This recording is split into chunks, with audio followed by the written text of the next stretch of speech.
उत्तर प्रदेश के बुलंदशहर की है। ये बात 2017 की है। बुलंदशहर जिले में सिकंदराबाद नाम का एक कस्बा है। इसी कस्बे के मोहल्ला रिसालदारान में उस्मान का परिवार रहता है। उस्मान का बेटा करीब 5 साल पहले कक्कोड़ थाना क्षेत्र के गांव बीघेपुर की लड़की दरख्शा से शादी करके लाया था। शादी के कुछ समय बाद दरख्शा के मायके वाले दिल्ली में बस गए। पिछले 10 दिनों से दरख्शा अपने मायके में थी।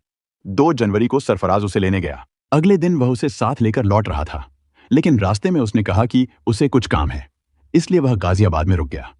दरख्शा वहां से अकेले ही घर आ गई। जब कई घंटे बीत जाने के बाद भी सरफराज घर नहीं पहुंचा तो घर वालों को चिंता होने लगी। दरख्शा ने बताया कि सरफराज गाजियाबाद में किसी काम से रुका है, लेकिन घर वालों को उसकी बात पर यकीन नहीं हुआ, क्योंकि सरफराज बहुत ही सीधा साधा लड़का था। उसने निकलते वक्त यही कहा था कि वह दरख्शा को लेकर सीधे घर आएगा। गाजियाबाद में न उसका कोई रिश्तेदार था और न ही कोई काम। दरख्शा के अपने शौहर सरफराज से रिश्ते भी अच्छे नहीं थे। दोनों के बीच खटास थी और इसकी वजह थी दरख्शा का गलत रास्ते पर जाना। दरअसल दरख्शा का अपने मायके के गांव के ही एक युवक से प्रेम संबंध था और ये बात किसी से छिपी नहीं थी। इसी को लेकर पति पत्नी के बीच अक्सर झगड़े होते रहते थे। जब सरफराज के घर वालों को उसकी चिंता हुई तो उन्होंने अपने स्तर पर उसे ढूंढने की कोशिश की। इसी दौरान उन्हें जानकारी मिली कि सरफराज को बीघेपुर गांव के ही एक शख्स सत्यवीर के साथ देखा गया था। सत्यवीर वही युवक था जिसके साथ दरख्शा के प्रेम संबंध थे। जब सरफराज घर नहीं लौटा और उसकी कोई खबर नहीं मिली तो परेशान होकर उसके घर वाले कक्कोड़ थाने पहुंचे। वहां उन्होंने थानाध्यक्ष वीके मिश्र को पूरी बात बताई और सरफराज की गुमशुदगी दर्ज कराई। साथ ही उन्होंने अपनी शंका जाहिर की कि इस मामले में सत्यवीर और उसके कुछ साथी शामिल हो सकते हैं। अगले दिन कुछ लोग सरफराज की गुमशुदगी का मुद्दा लेकर एसएसपी सोनिया सिंह से मिले। एसएसपी ने इस मामले में कार्रवाई के निर्देश दिए। इसके बाद एसपी मान सिंह चौहान की निगरानी में थानाध्यक्ष वीके मिश्र ने जांच शुरू की। पुलिस ने जब दरख्शा से पूछताछ की तो वह सिर्फ इतना कहती रही कि वह अपने शौहर की गुमशुदगी से परेशान है, लेकिन कोई साफ जवाब नहीं दे रही थी। उसकी बातों और व्यवहार से पुलिस का शक उस पर और गहराता गया। जब पुलिस ने सख्ती दिखाई तो आखिरकार दरख्शा टूट गई। उसने बताया कि सरफराज को सत्यवीर अपने 2 साथियों नितिन और रवि के साथ लेकर गया था। यह सुनकर सभी को किसी अनहोनी का डर सताने लगा। पुलिस अब सत्यवीर और उसके साथियों की तलाश में जुट गई है। अगले दिन यानी 5 जनवरी को पुलिस को मुखबिर से सूचना मिली कि सत्यवीर अपने साथियों के साथ मारुति जैन कार से हसनपुर गांव की ओर आने वाला है। पुलिस पहले से ही उनकी तलाश में थी।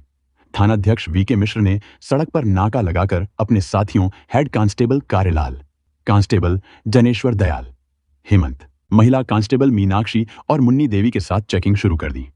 थोड़ी देर बाद पुलिस को बताए गए नंबर की कार आती दिखी तो उन्होंने उसे रोक लिया। सूचना एकदम सही निकली। कार में वही 3 युवक सवार थे जिनकी पुलिस को तलाश थी। पुलिस ने तीनों को गिरफ्तार कर लिया। थाने लाकर जब उनसे पूछताछ की गई तो शुरुआत में उन्होंने गुमराह करने की कोशिश की, लेकिन जल्दी ही सच उगल दिया। उन्होंने कबूल किया कि उन्होंने सरफराज की हत्या कर दी है और उसकी लाश को ठिकाने भी लगा चुके हैं।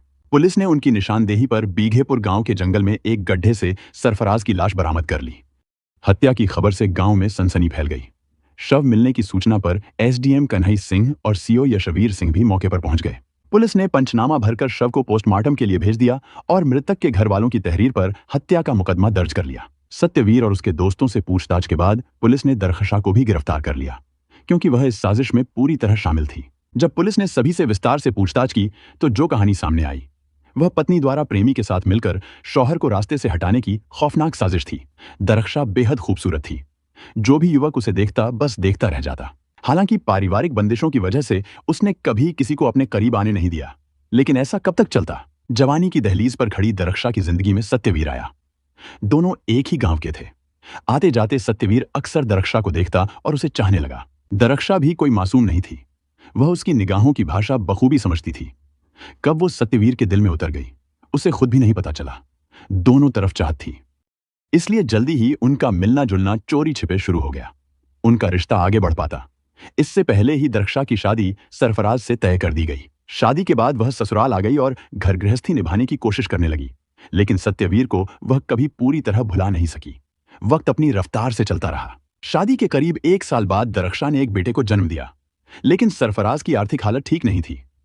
दरख्शा ने अपने होने वाले शौहर को लेकर जो सपने देखे थे, सरफराज उन पर खरा नहीं उतर पाया। वह न तो दरख्शा की जरूरतों को उस तरह समझ सका और न ही उसकी इच्छाओं का वैसे ख्याल रख सका जैसा वह चाहती थी। दरख्शा का मायके आना जाना बना रहता था। उधर सत्यवीर आज भी उसे उसी चाहत से देखता था। जब भी वह उसे देखता तो देखता ही रह जाता।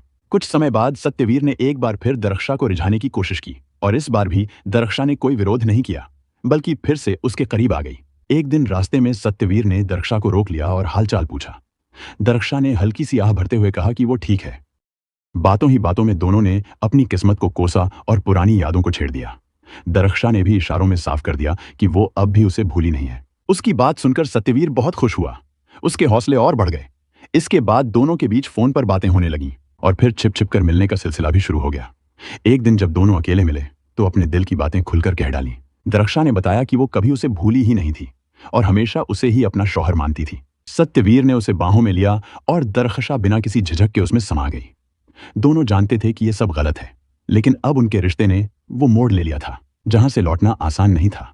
एक बार जब उनके बीच शारीरिक रिश्ता शुरू हुआ तो वो बार बार मिलने लगे।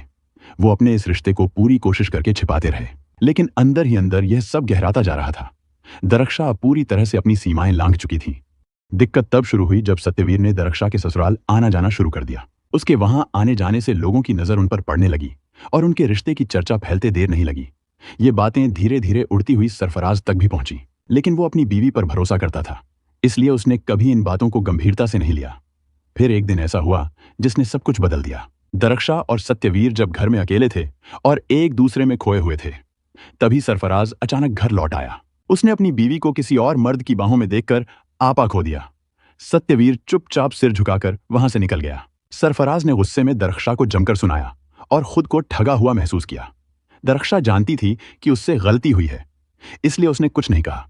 कुछ वक्त के लिए उसने खुद को बदलने की कोशिश भी की, लेकिन यह बदलाव ज्यादा दिनों तक नहीं टिक सका। वह दोबारा उसी रास्ते पर लौट गई।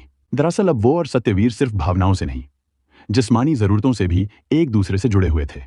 इसी वजह से घर में आए दिन झगड़े होने लगे। हर बार बात सत्यवीर को लेकर शुरू होती और कई बार नौबत मारपीट तक पहुंच जाती, जहां दरख्शा अपने हालात को लेकर बेहद मायूस नजर आई।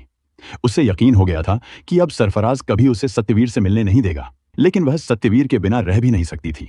दिसंबर 2016 के दूसरे हफ्ते में सरफराज और दरख्शा के बीच जोरदार झगड़ा हुआ। दरख्शा गुस्से में मायके चली गई। वहां रहकर भी वो लगातार सत्यवीर से फोन पर बात करती रही। इसी बीच सत्यवीर उससे मिलने दिल्ली भी पहुंच गया। दरख्शा बहुत उदास थी। उसे लगने लगा था कि अब सरफराज उसे कभी सत्यवीर से मिलने नहीं देगा, लेकिन वो भी उससे दूर रहना नहीं चाहती थी। इस मुलाकात में दोनों के बीच सब कुछ साफ हो गया। दरख्शा ने कह दिया कि अगर उनके बीच सरफराज आ रहा है तो उसे हटाना ही होगा। ये बात सुनकर सत्यवीर ने तय कर लिया कि अब सरफराज को रास्ते से हटाना है। दिल्ली से लौटकर सत्यवीर ने अपने दो जानकारों से बात की। एक था उसका बुआ का बेटा रवि, जो जारचा का रहने वाला था, और दूसरा था उसका दोस्त नितिन, जो लखनौली गांव से था। सत्यवीर को मालूम था कि ये लोग बिना किसी मतलब के मदद नहीं करेंगे, तो उसने लालच दिया कि अगर वे साथ दें तो वो उन्हें भी दरख्शा के साथ ऐश करवाएगा। दोनों इस बात पर तैयार हो गए। सत्यवीर ने उन्हें भरोसा दिलाया कि दरख्शा इस साजिश में पूरी तरह शामिल है और उसने खुद इसकी रजामंदी दी है।